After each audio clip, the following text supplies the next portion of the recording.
So, good afternoon po sa ating lahat. May kodig ako sakaling makalimot ako ng mga sasabihin ko.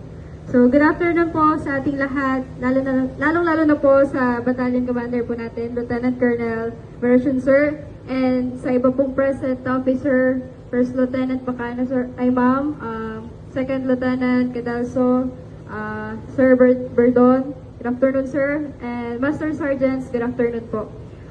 Unang-una po, gusto ko magpasalamat sa ating Battalion Commander kasi hindi ko po marireceive tong award na to kung hindi po sa recommendation niya and sa mga NCOs din po na nag-recommend sa akin.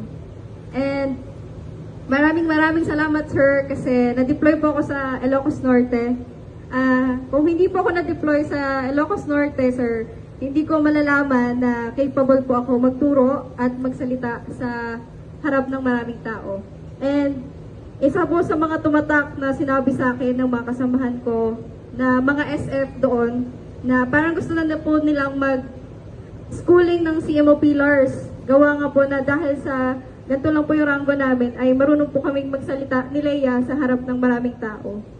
And nagpapasalamat din po ako sa Panginoon kasi humihingi ako ng guidance lagi sa kanya kapag nagsasalita ako sa harap ng tao kasi sobrang kaba ko kasi first time ko nga pong humarap sa maraming tao, kinakabahan ako, natatay ako. Lahat tinatawag ko para lang mawala yung kaba ko.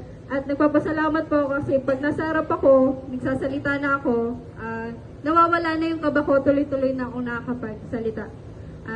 Yun lamang po at maraming salamat. Good afternoon po ulit. Thank you, Sergeant. And now,